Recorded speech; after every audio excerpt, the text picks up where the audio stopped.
A very good afternoon.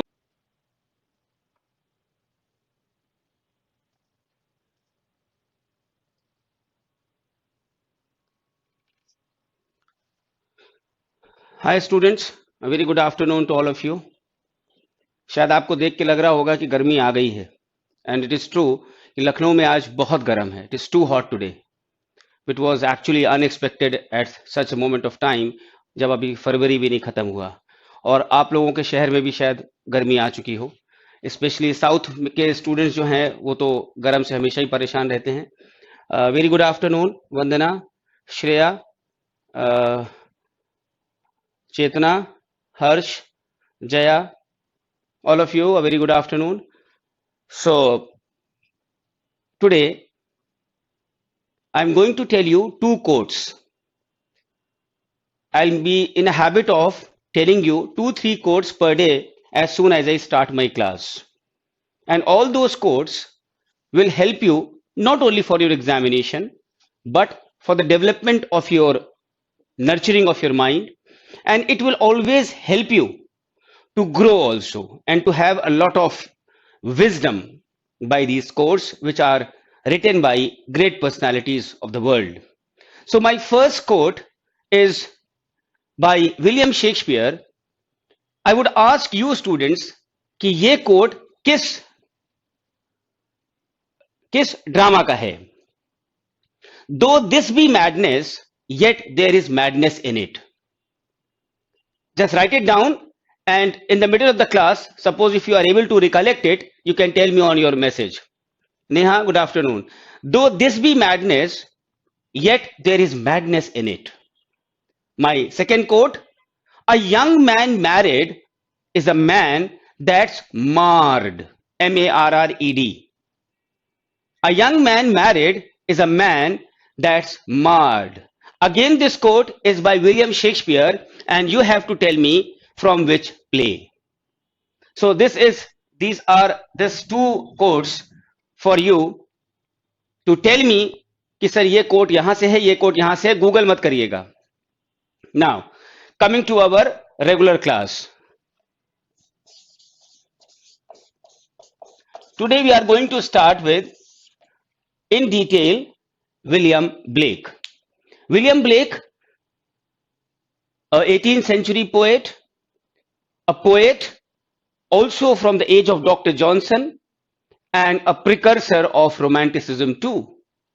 He was a great mystic poet, a great artist, and his father was a hosier who had 4 sons and a daughter. And at the age of 15, William Blake was apprenticed to an artist where he used to draw the drawings of the monuments of the Westminster Abbey. His first publication is Poetical Sketches. Nisarga, good afternoon.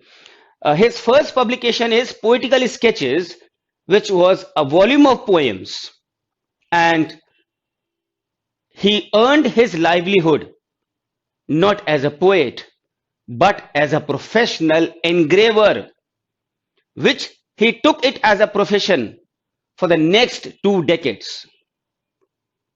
He was married to an illiterate daughter of a gardener.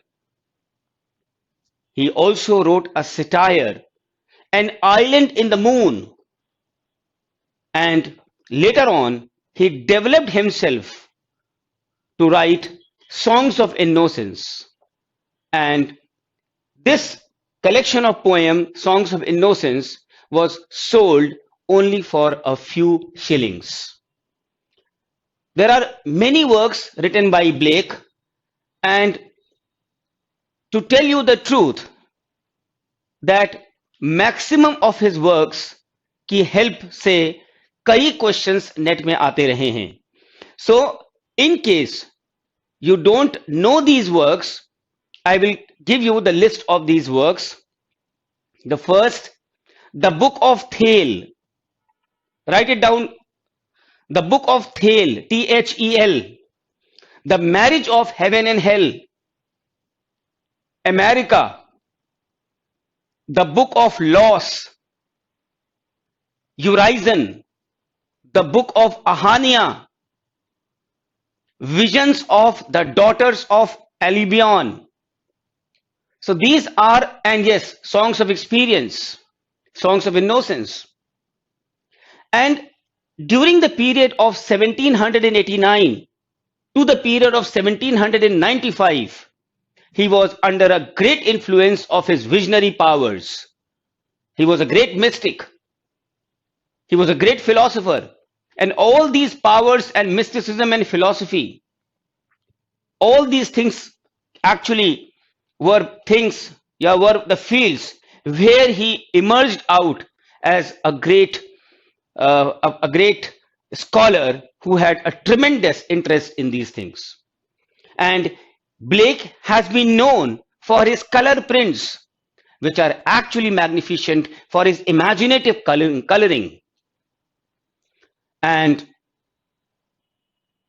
by 1797, he had completed a series of 537 color designs. And he completed these 537 color designs for whom? For Young's Night Thoughts. Edward Young's Night Thoughts. याद आया? मैंने आपको कुछ दिन पहले इसका नाम बताया था, Edward Young's Night Thoughts. He is also known for writing a very long poem which is too significant, and the name is The Four Zoas. The Four ZOAS. The Four Zoas. The Four Zoas. उसने एक बार exhibition लगाया था, black ने, exhibition of paintings, and that exhibition of paintings was put up in 1805, and the largest उस exhibition में जो painting थी वो थी कैंटरबरी टेल्स की, कैंटरबरी टेल्स की. But unfortunately he received a very hostile acclaim for this exhibition, which was later mentioned about this acclaim in Leigh Hunt's. ले Hunt ने एक जर्नल निकालता था जिसका नाम था the examiner. So these all details were mentioned by Leigh Hunt in his The Examiner. Then after some time he again became preoccupied with his engraving, with his engraving of the plates, and then he came out with his greatest symbolic poem known as Jerusalem. Jerusalem. Khatija, good evening. क्या नाम बताया मैंने?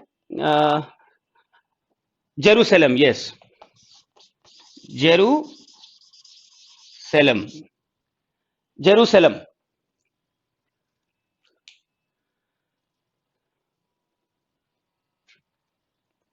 In 1821, he again executed his very widely known work in the field of creative art known as Illustrations of the Book of Job.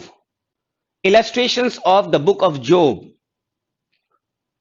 Though it had a lot of superficial illustrations from the biblical stories, but this book is considered to be one of the most important of Blake's work. Then in 1825, October 1825, उसको कहा गया कि आप एक illustration बनाइए. किसका? दांते की डिविनिया कॉमेडिया का. He was asked to make an illustration of Dante's Divina Commedia and to engrave them.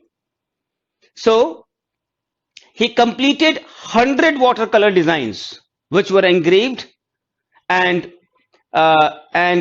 finally when he died on 12 August 1827, he was buried in an unmarked grave in the Bun Hill Fields Cemetery. One more thing, Blake की जो पहली full biography है, I still remember that this was also a question which was asked in an exam, that who wrote the biography of Blake. So Blake's biography was written by Gilchrist, Gilchrist, and later on this biography by Gilchrist was reprinted under the supervision of the pre-Raphaelite head, that is Dante Gabriel Rossetti, DG Rossetti, the pre-Raphaelite Brotherhood. In 1880 में इसको reprint किया DG Rossetti ने. And a bronze bust of him was placed in the Poets' Corner in Westminster Abbey. So this is the important details which every student has to know. अब इसकी जो अंदर की detailing है, that is actually your homework to know details about the works. क्या character है, क्या story है, कैसे है, क्या है, that is your homework. Now we will talk about Blake's mysticism. We know that he is undoubtedly a unique poet as far as his mysticism is concerned and his romantic elements are concerned, and all these gave vent to the expression in his poems. As far as the mystical vision is concerned, he used to transform the familiar things and spiritualize them, the very commonplace, into something which becomes very strange and wonderful. यही technique होती है mysticism और supernatural की, कि ऐसी normal चीजों को वो खूबसूरत बना देते हैं अपने शब्दों से. And it is incorrect to say that Blake did not see the darker aspects of life.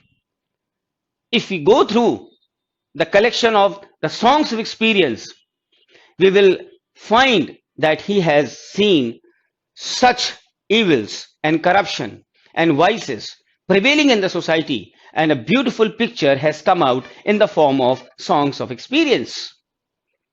Blake was also a great visionary. किसी अपने एक बुक में उसने लिखा है, ब्लेक ने खुद ने लिखा है, the nature of my work is visionary और imaginative, and it is an endeavour to restore what the ancients call the golden age.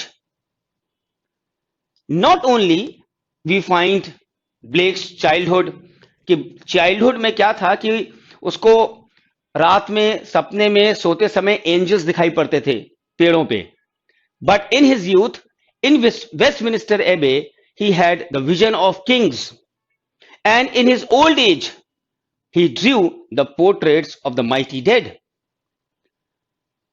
So these were the key factors or the key points that students should know about the particular poet. तभी आप Excel कर पाओगे. सबको मिला दोगे तो कभी answer नहीं आएगा. नाउ जैसे हम लोगों ने वर्ड्सवर्थ को डिटेल्स को पढ़ा और ये समझा कि क्या क्या फीचर्स हैं, कैसे है, क्या है, in the same way Blake की जो पोइट्री होती है उसमें क्या क्या चीजें होती हैं वो मैं आपको बताता हूं.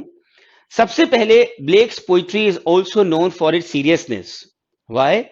Because Blake's poetry also is considered to be beautiful, not even to the ears, but even to the eyes. And each poem is actually considered to be a jewel casket, which has a lot of gems inside, and it has a total beauty inside it. And he is also considered to be one of the greatest poets who wrote sensuous poetry. Sensuous. Then Blake is also known for his imagery, beautiful, lovely images.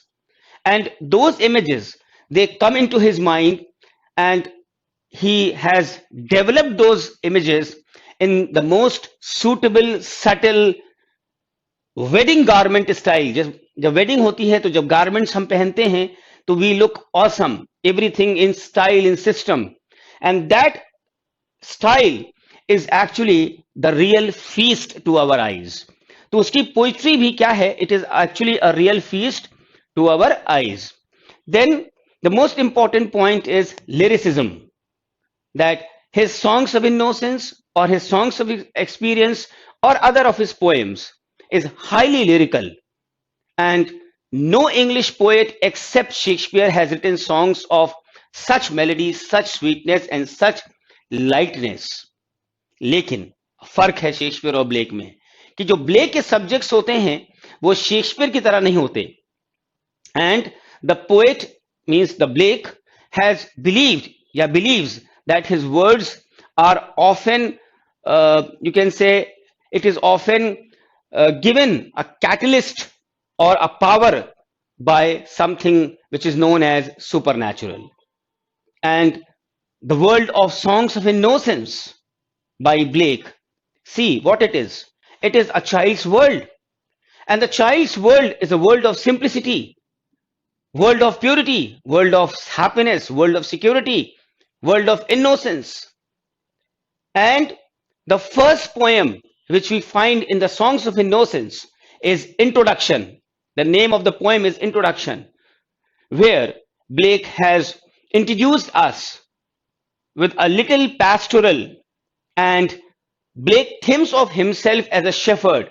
उस poem में वो अपने को सोचता है कि हम एक शेफर्ड हैं, and he's playing songs of joy with a pipe in the countryside, and he sees a face of a child in the cloud.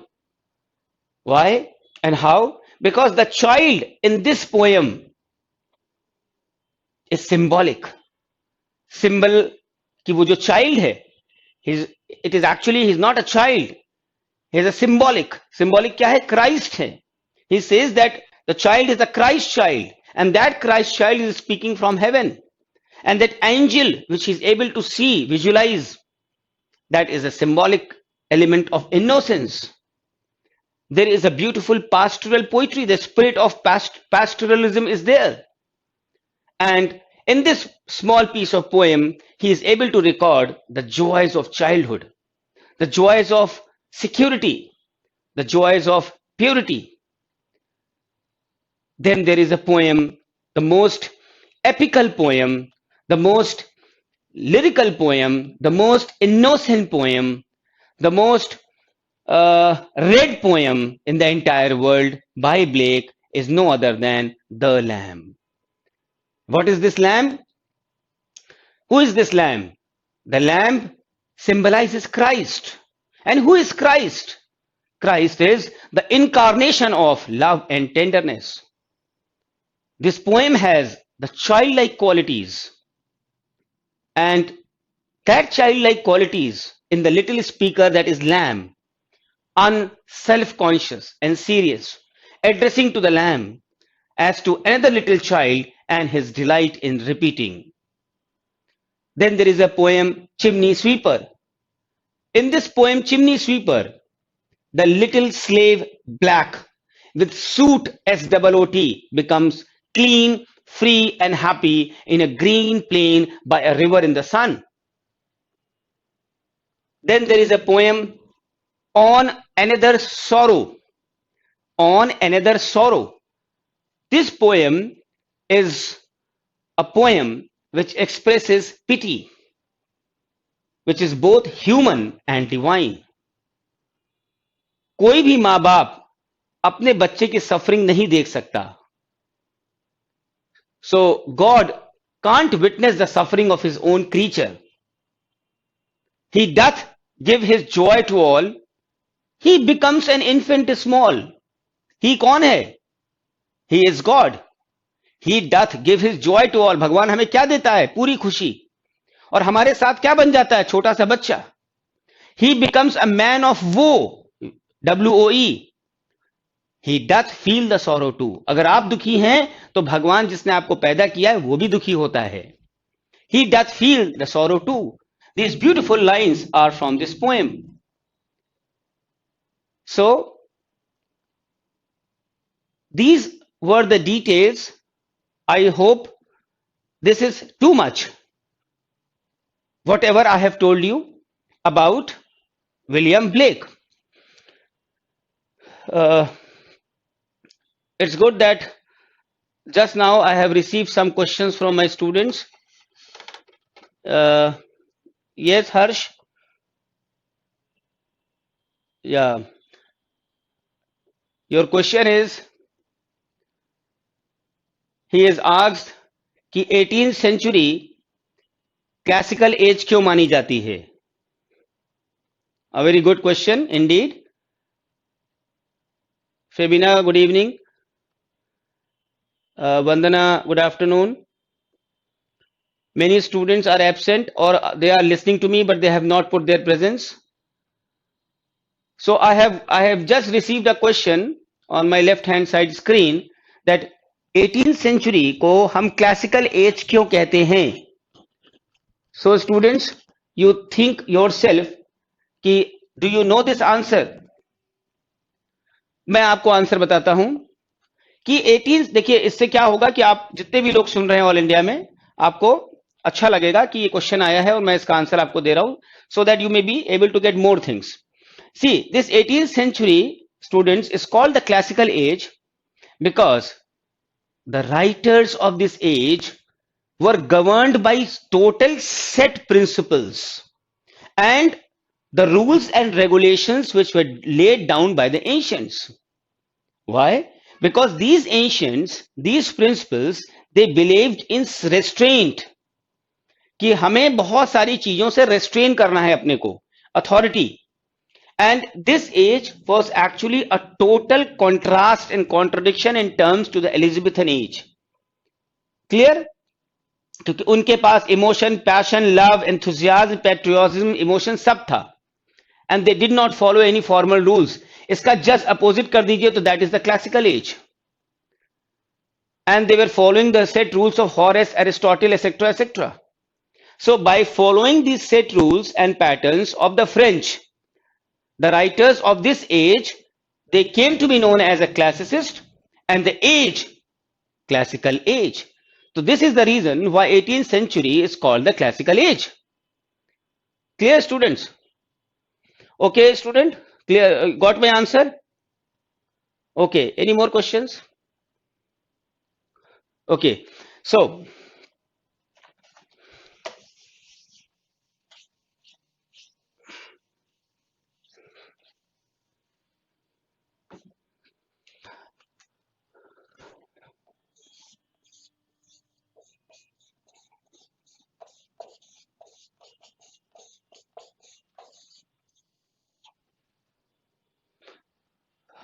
he is one of my favorite poets.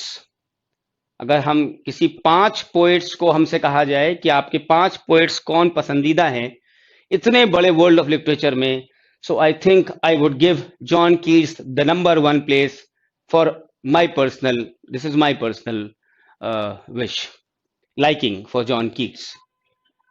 मैंने PhD तो Eugene O'Neill पे किया है. I have done my doctorate in Eugene O'Neill, but I would have loved to do doctorate in John Keats. लेकिन जब आप student होते हो तो आपके पास बहुत ऑप्शंस नहीं होते. जो गाइड ने दे दिया उसको प्रसाद समझ के आप लेना पड़ता है.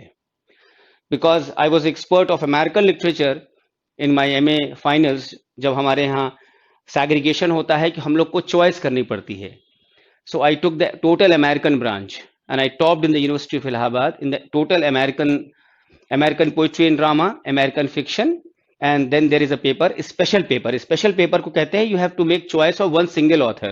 So I made a choice of single author, that is Eugene O'Neill.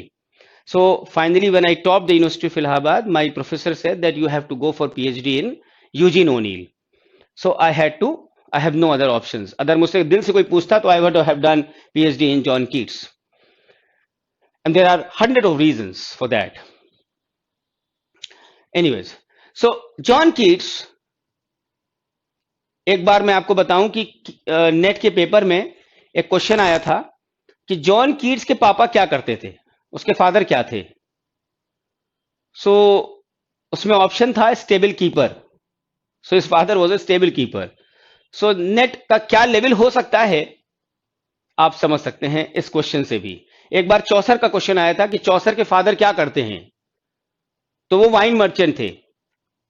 तो जिन भी स्टूडेंट्स के पास हमारा स्टडी मटेरियल है, आप उसको देखेंगे तो समझेंगे कि सर ने जो स्टडी मटेरियल लिखा है that is actually having my 20 years of expertise.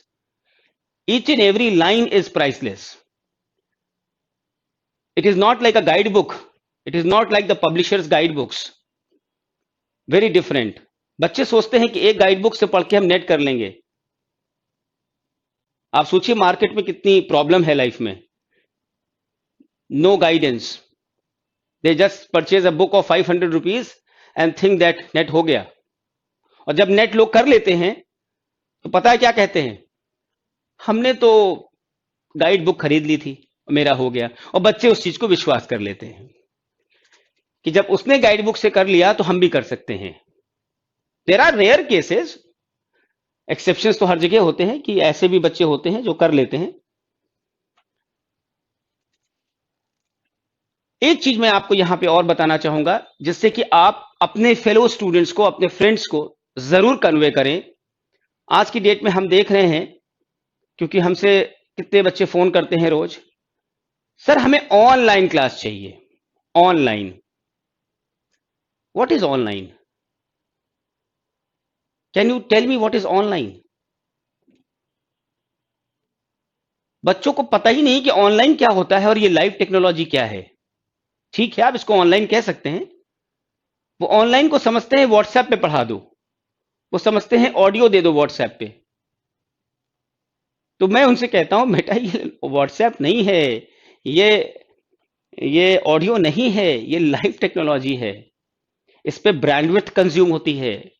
जब आप लाइव देख रहे होते हैं तो आप ब्रांडविड्थ कंज्यूम कर रहे होते हैं, और जब आप रिकॉर्डिंग भी देख रहे होते हैं तो भी ब्रांडविड्थ कंज्यूम कर रहे होते हैं. It's a very expensive technology.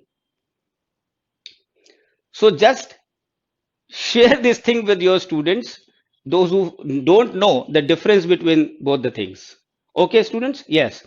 So John Keats was basically a child of a stable keeper. His father was a stable keeper, and when he was a small boy, he was an apprentice to a surgeon. एक surgeon का assistant बन गया था ये. But his heart was not totally at all for medicine line. Why? Because he wanted to be a poet. And he was very much under the influence of Leigh Hunt. So because of the influence of Leigh Hunt, he settled down to a literary life and left that medicine line. तो Hunt ने इसकी बहुत help की. He was very kind to Keats. So with that help, अभी मैंने आपको थोड़ी देर पहले बताया था कि उसका एक एग्जामिनर था, एक जर्नल, एक magazine. So many of his sonnets, they appeared in the Leigh Hunt's The Examiner. जैसे आपने पढ़ा होगा बीए में, On First Looking into Chapman's Homer, which is a well-known sonnet by Keats. And this poem was published in 1817. Which was again followed by one of his very long narrative poem, that is Endymion. Endymion. यहां पे मैं आपको एक बात बता दूं, रुक करके नहीं मैं आगे भूल जाऊंगा. Endymion is a poem by Keats. Endymion is a novel by Benjamin Disraeli, and Endymion is a prose by John Lyly. ध्यान रखिएगा. So ये जो narrative poem उसने Endymion लिखा, this poem was attacked severely, savagely by the Quarterly Review, by the Blackwoods magazine. इन दोनों magazines ने, review वालों ने इसके ऊपर बहुत जबरदस्त अटैक किया. And because he was a very soft man, so he was deeply wounded. उसने दिल पे ले लिया. तो बहुत सारे लोगों का मानना है कि ये जो सैवेज अटैक था, इसके वजह से उसकी जो डेथ है बहुत हेसिन हो गई, due to the hostile response. And this hostile response was also done by a lot of critics when he wrote Hyperion, and people said that it is actually like Milton. Milton को इसने cheat किया है, which was exactly not like that. He was a great passionate lover of Milton. So उसने अपने को इतना Milton में बना लिया कि जब उसने वो लिखा Hyperion, so you feel that it is written by Milton. So this was the reason. Keats ने पब्लिश किया है एक और वॉल्यूम जो मैंने आपको बताया, that is Hyperion and his other poems. And his other poems are The Eve of Saint Agnes, The Eve of Saint Agnes, and yes, his splendid odes for which he is known in the entire world. Ode to Autumn, Ode to Nightingale, Ode to Melancholy, Ode on a Grecian Urn, and yes, one of his very famous poem, La Bella Dame sans Mercy. So your homework is that you have to read all these odes.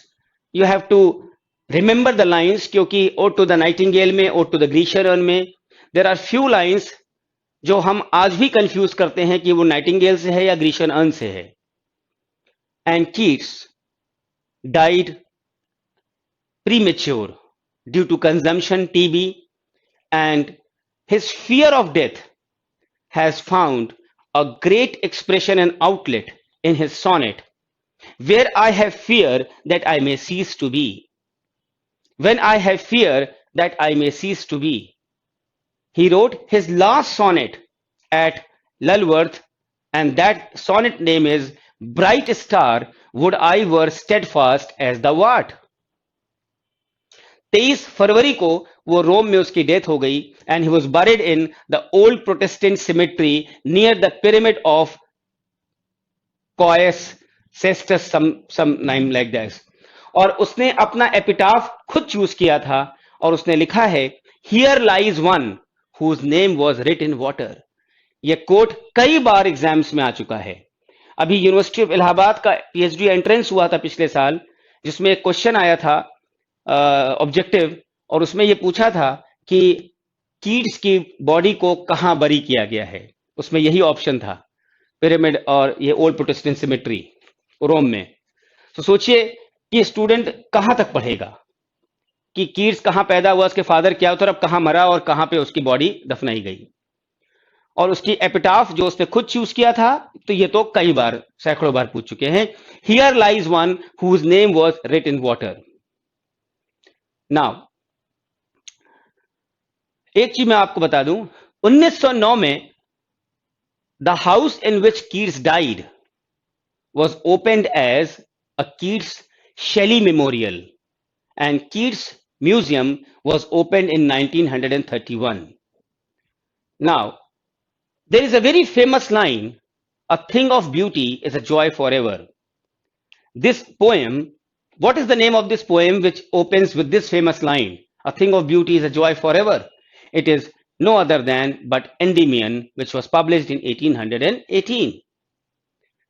The Eve of Saint Agnes, it was a romantic love story. A romantic love story of elopement of two lovers. And this narrative poem shows a great influence of Spenser.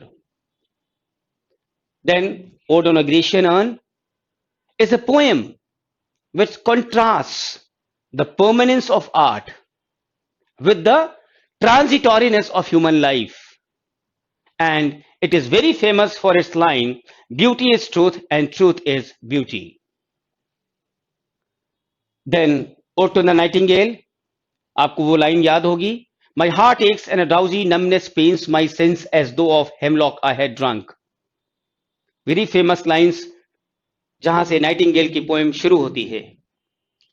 Such sensuous lines कि lines को पढ़िए तो आपको ऐसा लगता है कि आपके सामने वो कलरफुल, आपके सामने वो शराब आ गई, and you are devouring it. Hemlock means wine. So this poem, Ode to the Nightingale, is a song of death, and in part a song of despair also, and is often supposed to be one of his best works. उसकी एक work और है, लामिया, Lamia. This is considered to be one of his best narrative poems in heroic couplet. Lamia, heroic couplet. This poem deals with the story of a serpent woman who loves a young Corinthian, and this story is taken from Robert Burton's The Anatomy of Melancholy. Clear? Now, Ode to Autumn, अगर आप उसमें पढ़ेंगे तो again it is very sensuous poem, beautiful blending of the description of autumn with its picturesque quality and sound. आप poem को पढ़ेंगे तो आपको ऐसा लगेगा कि आप उस संसार में चले गए, आप उस गार्डन में आ गए, आपको महक आने लगेगी, आपको फील करा देता है Keats, because he is a great sensuous poet who has taken care of all the five senses जो हमें अपनी पोइट्री से कराता है. He is the only one in the entire world to give all the five senses through his poetry.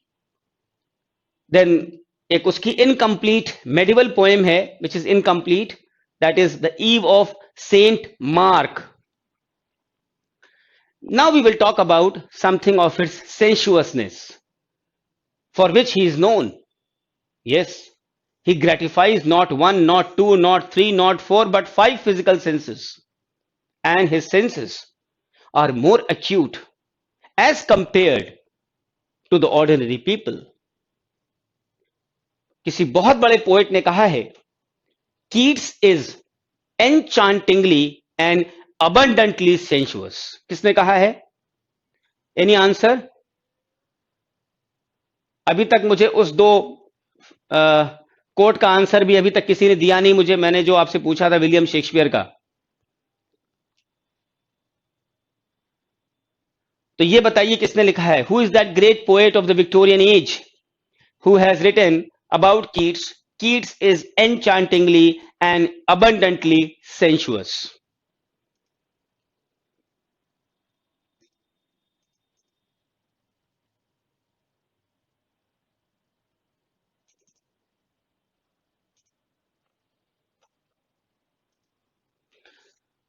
No answers? It is written by Matthew Arnold. Keats ने एक letter में लिखा है, love is my religion, I can die for it. And Keats sensuousness is universal. Universal है. वो line जो मैंने अभी आपसे बताई, my heart aches and a drowsy numbness pains my sense as though have hemlock I had drunk. Full of the true, the blissful hypocrine, with beaded bubbles winking at the brim and purple stained mouth. Just imagine the sensuous quality. ऐसा लगता है कि वो glass आपके सामने आ गया और हम उसको पी रहे हैं. Full of the true, the blissful hypocrine, with beaded bubbles winking at the brim and purple stained mouth. Why? Because that hypocrine was purple in color. And apart from this, Keats was equally keen in the enjoyment of the beauty of the female body. Feminine charm enchanted him like anything. And the voluptuousness of the feminine charm has been brought out in many of his passages. Many of his passages. Light feet, dark violet eyes, parted hair, soft dimpled hands, white neck, all these things, they are replete with 100% sensuousness. And all his life, he loved to stop and stare at the female beauty in a very leisurely fashion. There is a beautiful sensuous passage from his great sonnet, Bright Star, which is enchantingly voluptuous. And that is, pillowed upon my fair. I have read these lines long back in MA English, when I was doing MA English long back. Greatest lines of sensuousness. Pillowed upon my fair loves, pillowed upon my fair love's ripening breast, to feel forever its soft swell and fall. And a great picturesque passage where the poem is The Eve of Saint Agnes, where that girl Mandeline is undressing, and Keats has the power of giving that beautiful description, that voluptuous description, which is appealed to the entire world. Those lines, you just listen to it, of all its wreathed pearls. Pearls means जो हम पहने होते हैं, जो लड़कियां पहनती हैं, females. Of all its wreathed pearls, her hair she free, unclasps the warmed jewels one by one, loosens her fragrant bodies by degrees, her rich attire creeps rustling to her knees. Just see the sensuousness, level of sensuousness, that the sound rustling is also coming to her knees. So this is what we can say, the power, the sensuousness, the level, the greatness, the fondness, the maturity, the completeness. कितने भी adjectives लगा दीजिए Keats के लिए, वो कम हैं. And at the age of 26 he died, left behind him an ocean of passages which cannot be touched by any one of the greatest authors of the world in the field of sensuousness. He's a god of sensuousness par excellence.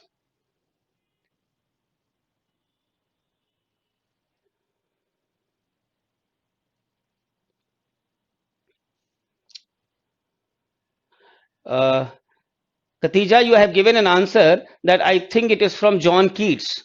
But what is from John Keats? ये किस चीज का answer आपने दिया है? ये answer किस चीज का है?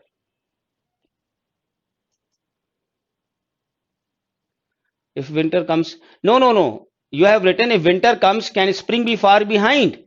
No, this poem is by Shelley. If winter comes, can spring be far behind? ये पोएम तो पीबी शेली की है.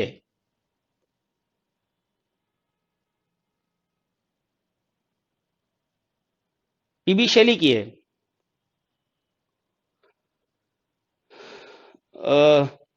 There is one question by Akash. Yes, Akash, this question. Okay, I'll tell you the answer of this question. इन्होंने पूछा है कि new classicism का क्या मतलब होता है सर, और इस टर्म को हम 18th सेंचुरी के साथ कैसे जोड़ते हैं.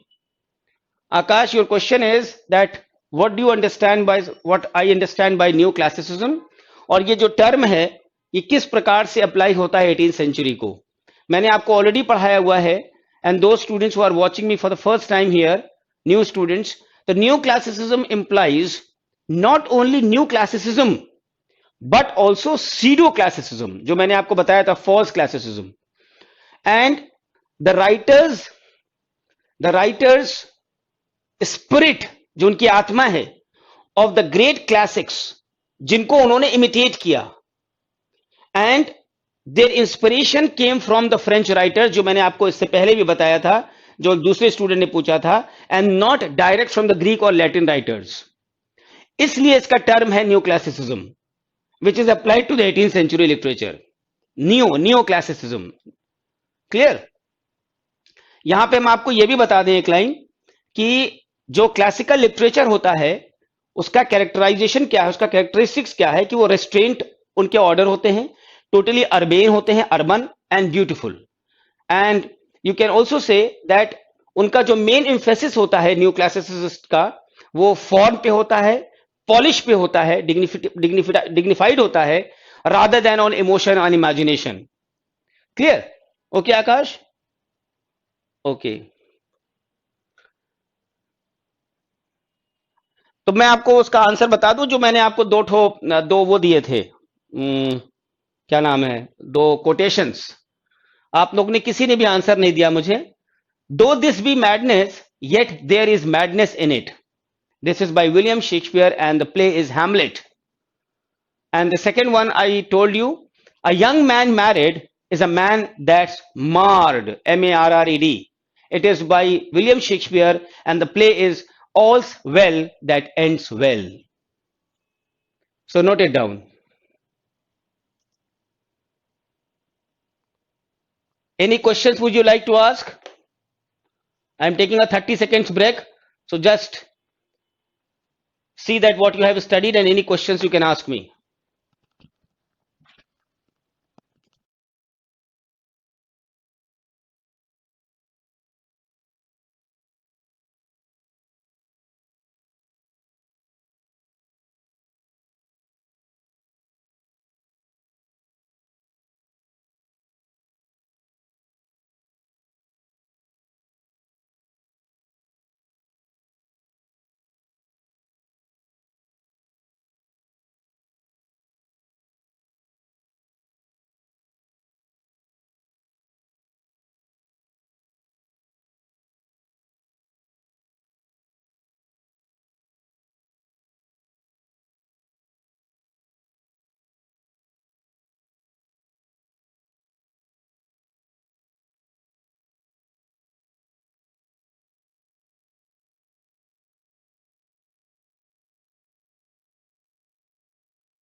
So I got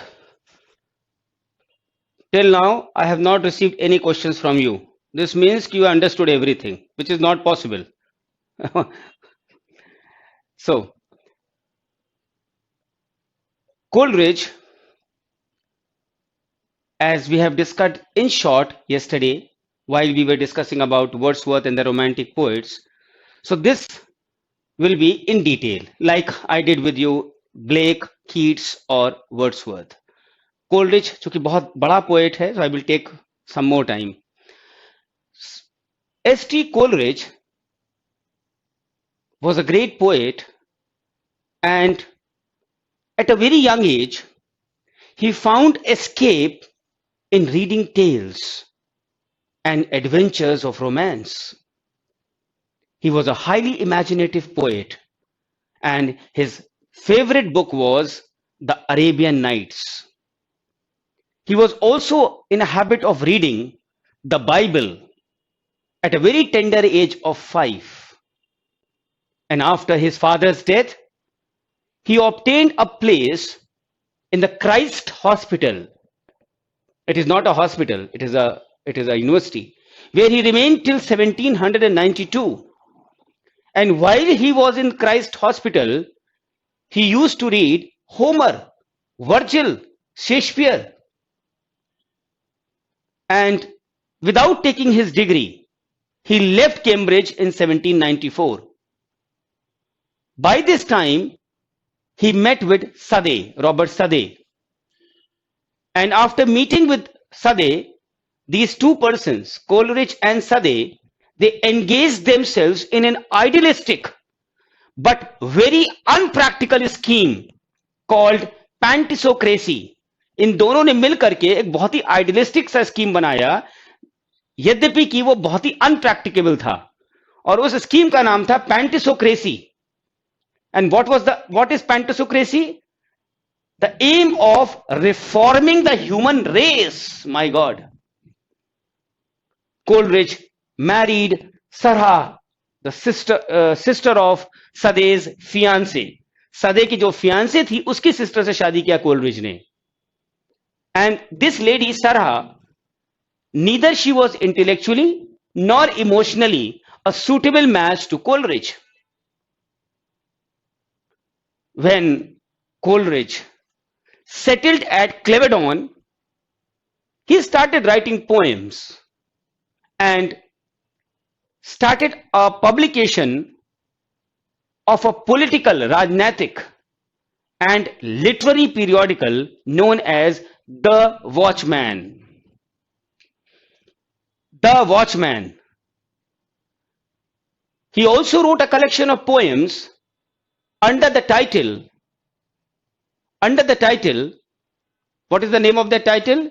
Poems on Various Subjects. After this, Coleridge settled at a place known as Stowe, where, fortunately, by God's grace, he met Wordsworth. He felt a lot of attraction towards him for a common interest in idealism and poetry. Wordsworth, along with his sister Dorothy, shifted to Elphinstone, which was near to Coleridge. And now what happened? In collaboration with Wordsworth, he produced Lyrical Ballads, 1798, which contained 19 poems by Wordsworth and 4 poems by Coleridge, total 21 poems.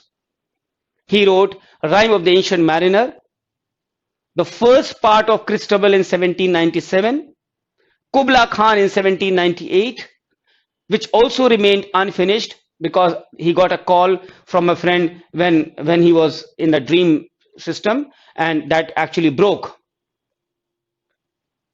In September 1798, after the birth of his second son Berkeley, the poet accompanied Wordsworth to Germany.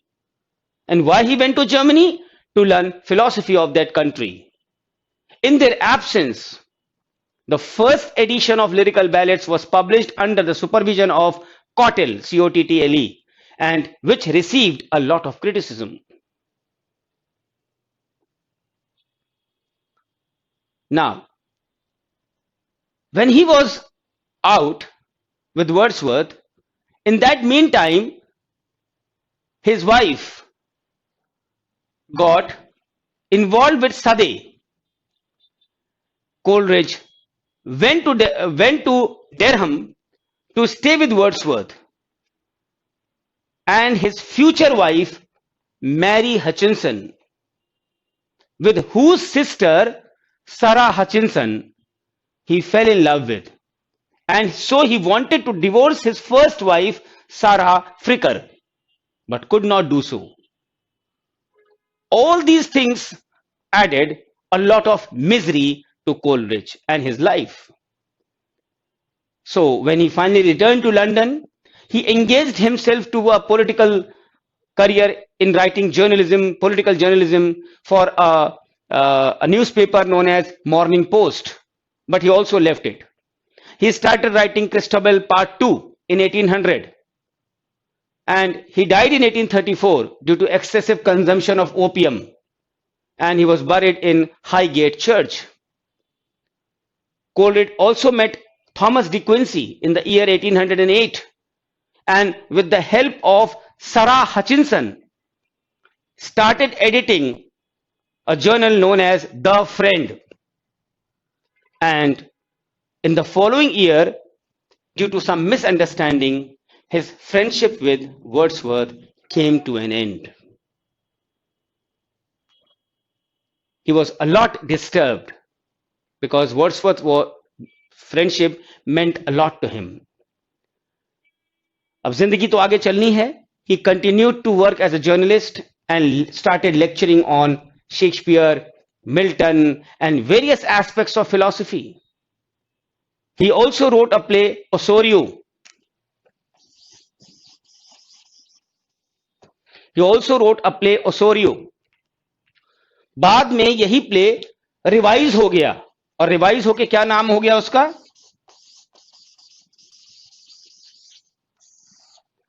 Remorse. And this play was presented at the Drury Lane Theatre, London.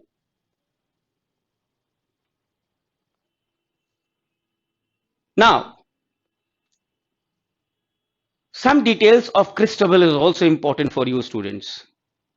Christabel is a narrative poem, one of the best by Coleridge, except the Rime of the Ancient Mariner. Nobody can dispute indisputable poem. For what? For its beauty, for its magic charm. And because of this, Christabel remains the poet's rare achievement, excellent poet, which deals with the supernatural, revealing his romantic qualities, the medieval setting, treatment of romantic supernatural mystery, description of music and nature.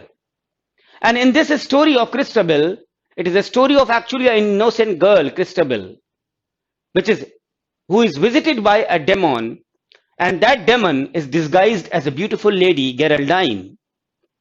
This poem, Christabel, is written in two parts.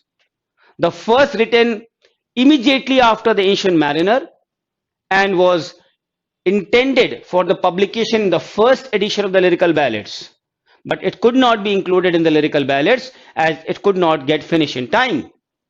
And the second part, which was written in 1800, was also intended for publication in the second edition of Lyrical Ballads, but remained unpublished till 1816 because it again was not finished in time.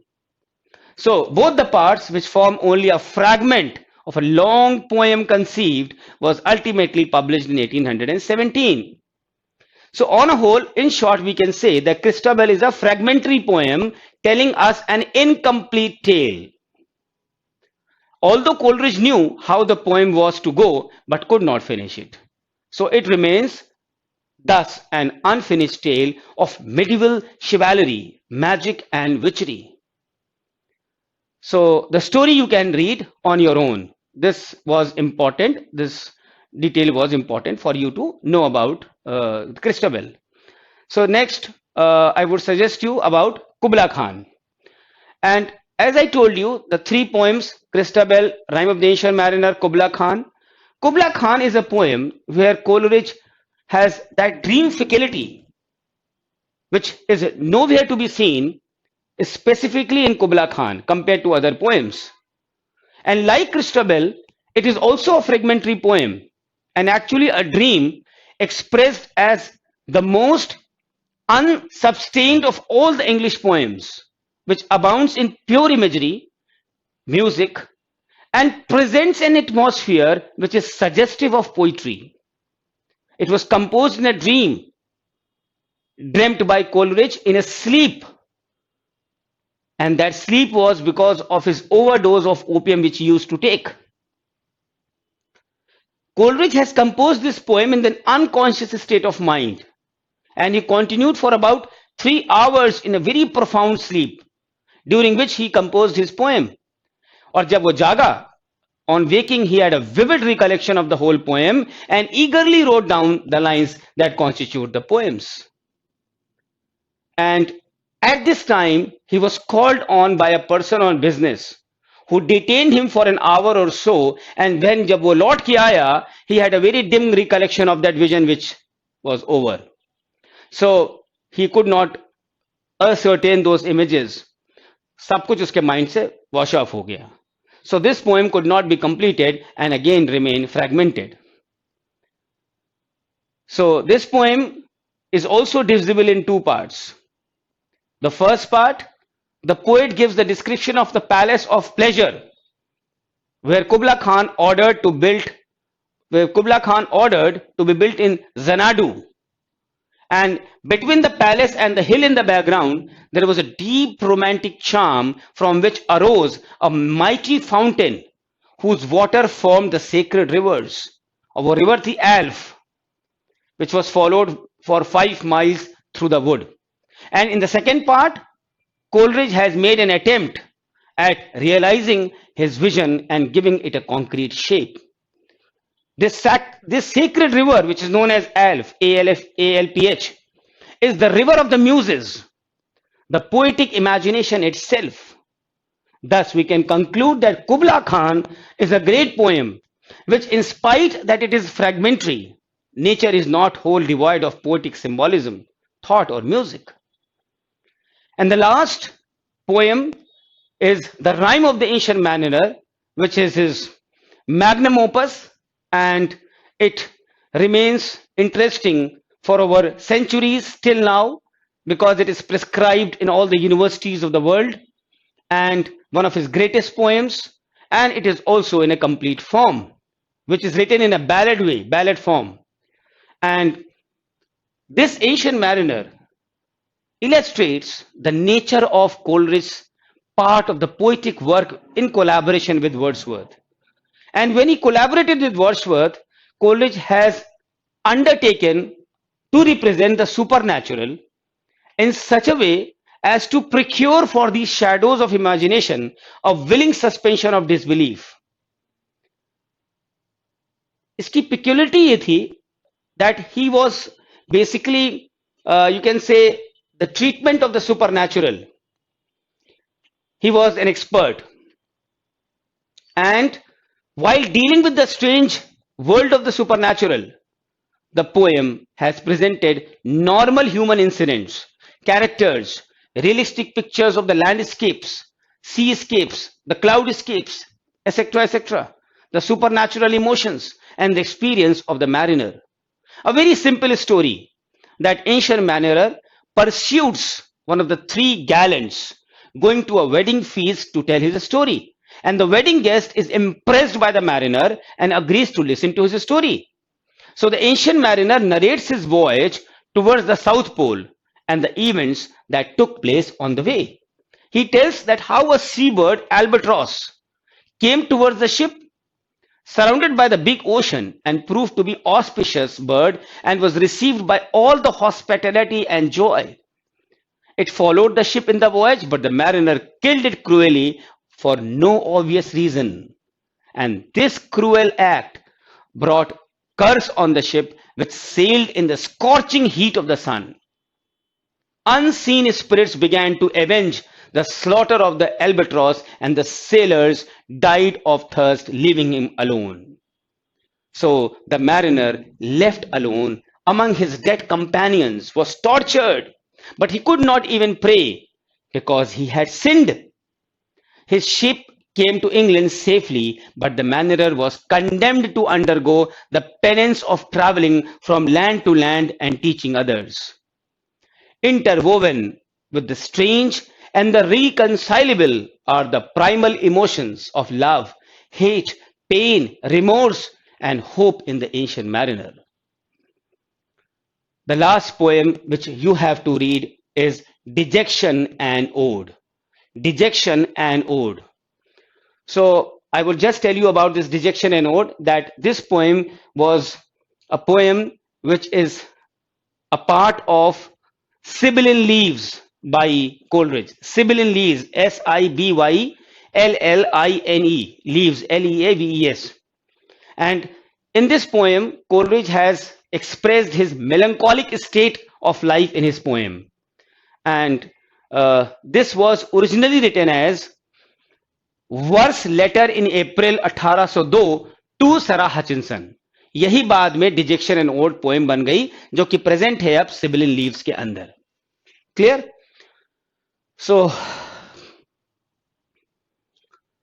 That is Coleridge, Blake, Keats, और क्या मैंने कर दिया, Keats, William Blake and Coleridge. These three great poets I tried to accumulate in one this thing, and now it is your homework to manage it beautifully. Okay, students, any questions? Like the lecture? Fine, happy? So now we will meet on Monday, same time. Good day.